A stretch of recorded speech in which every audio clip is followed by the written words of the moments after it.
복된 소식 아름다운 소리 AM 1590kHz 시카고 기독교 방송입니다.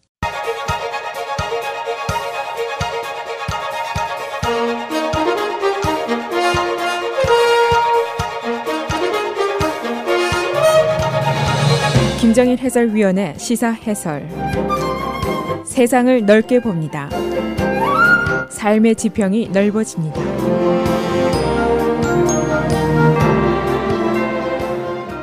시사 해설입니다. 라코인 맥도날드 사건과 관련된 3명의 경찰관에 대한 재판이 어제 비로소 시작이 됐습니다. 이 재판은 이미 2급 살인죄로 유죄 판결을 받은 제이슨 밴 다이크 가해 경찰관의 현장 동료 경찰관들입니다.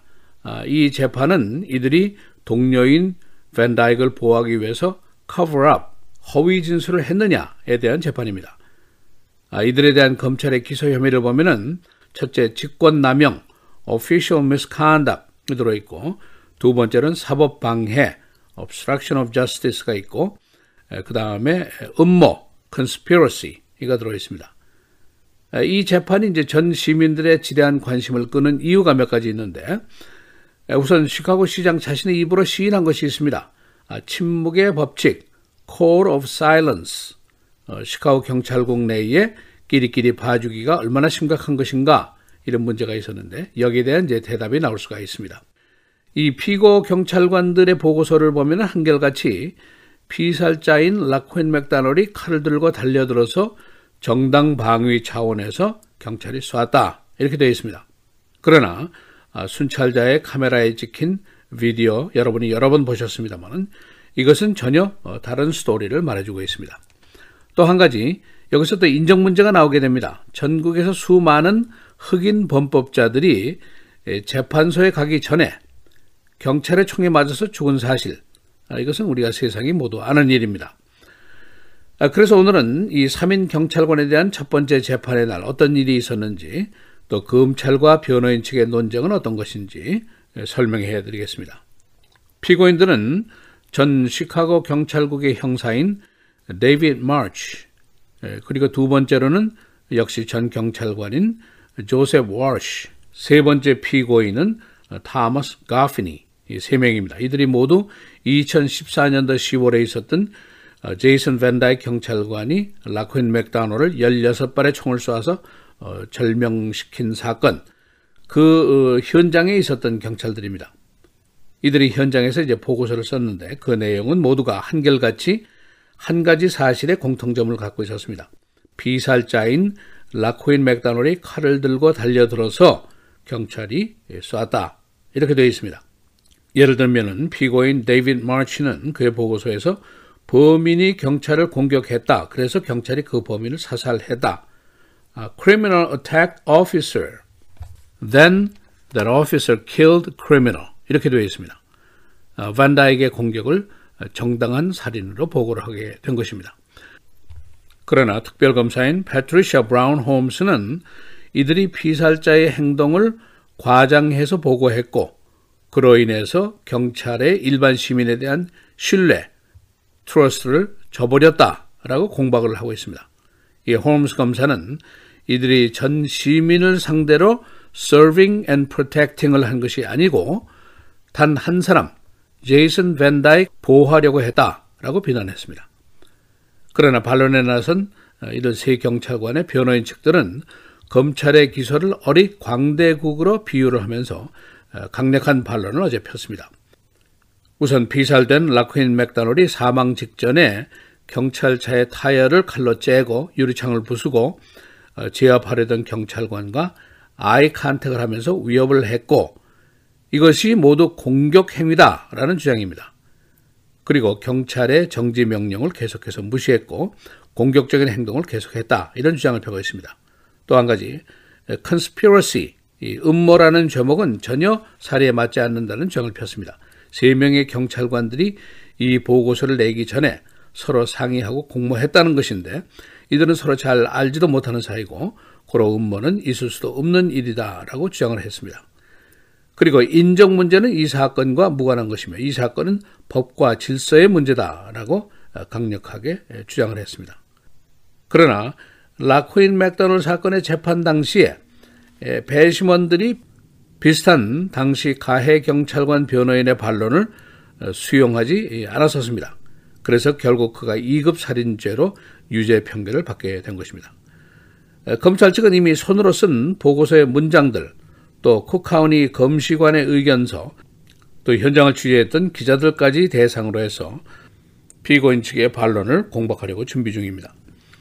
예컨대 경찰 순찰차, 소위 대시보드 카메라에 찍힌 비디오와 3명의 현장 경찰관들이 쓴 보고서 사이에 상이한 점, 이것을 어떻게 서로 증명하는가, 이것이 이제 관건입니다. 이번 재판은 판사 재판입니다.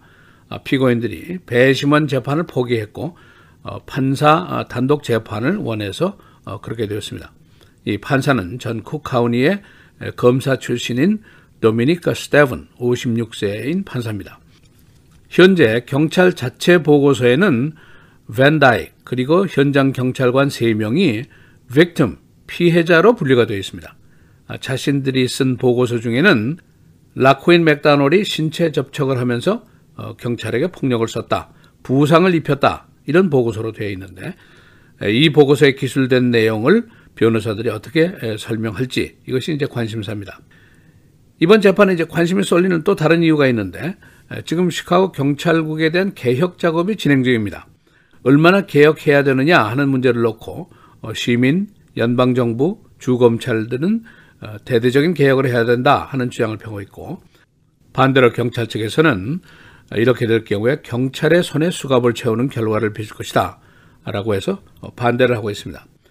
이 개혁 작업이 진행 중인 가운데 이렇게 경찰의 직권 남용을 기소한 정난한 사건이 재판대 위에 오르게 되었습니다. 그러니까 경찰 개혁에 영향이 크게 미칠 수 있는 사항이라고도 볼 수가 있습니다. 또 한 가지 중요한 것이 있는데 바로 우리 자신들에 대한 일입니다. 아시안들은 범죄율이 높지 않다, 고로 이 사건은 나와 무관하다 하는 생각을 하기가 쉽습니다.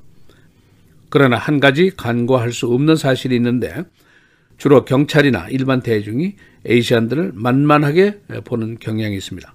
고로 예기치 않은 사건에 부닥쳤을 때 아시안들이 쉽게 피해자로 또는 가해자로 둔갑할 가능성이 높다는 사실입니다. 예를 들면 연전에 차이니스 아메리칸 여성이 시카고 경찰관에게 구타를 당하고 폭언을 당한 적이 있습니다. 내가 너를 UPS 박스에 넣어서 네 나라로 돌려보낼 거야, 이런 폭언이었는데 이 여성이 이런 행패를 당하고도 변변히 경찰에게 대항을 하지 못했습니다. 동시에 아시안 커뮤니티들도 모두 거의가 다 잠잠했습니다. 덤비지를 못했다는 것이죠. 그래서 자기 주장을 잘 하지 못하는 아시안들의 소극적인 태도, 이것이 확실하게 또 한번 드러났습니다. 그리고 경찰이나 주류사회가 보는 아시안, 얌전한 친구들, 이 이미지가 강하게 드러났는데 이것이 우리를 앞으로 어려운 입장에 빠뜨릴 가능성이 있을 수 있다, 그런 얘기입니다. 고로 이런 문제는 경찰과 소수계와 관련된 사건, 이런 것은 바로 우리의 일일 수 있고 우리가 당연히 주목하고 관심을 가져야 될 사항입니다. 이 재판은 일주일 이상 계속될 것으로 예상이 됩니다. 시사해설 김정일입니다.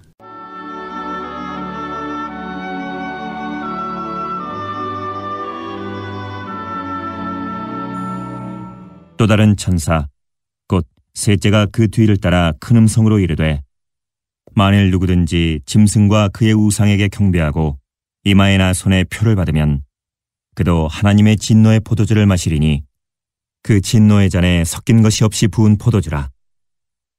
거룩한 천사들 앞과 어린 양 앞에서 불과 유황으로 고난을 받으리니 그 고난의 연기가 세세토록 올라가리로다. 짐승과 그의 우상에게 경배하고 그의 이름표를 받는 자는 누구든지 밤낮 쉼을 얻지 못하리라 하더라.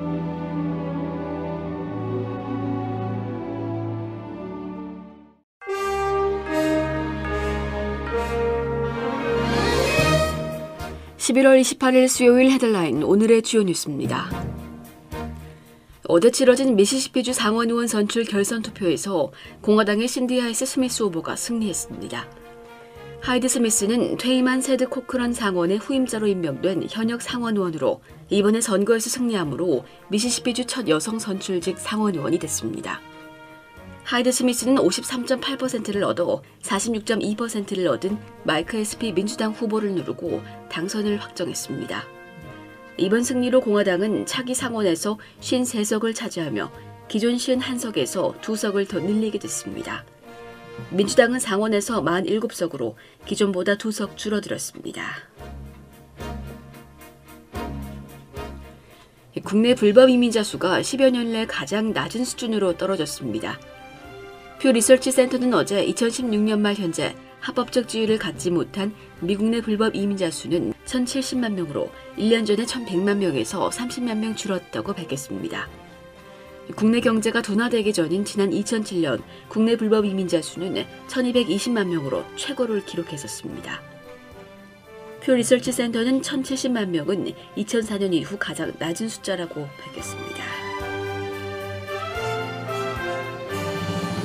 트럼프 대통령이 촉발한 무역 분쟁으로 인해 내년 국민 한 사람당 $915, 가구당 $2,400의 부담이 올 것이란 관측이 나왔습니다.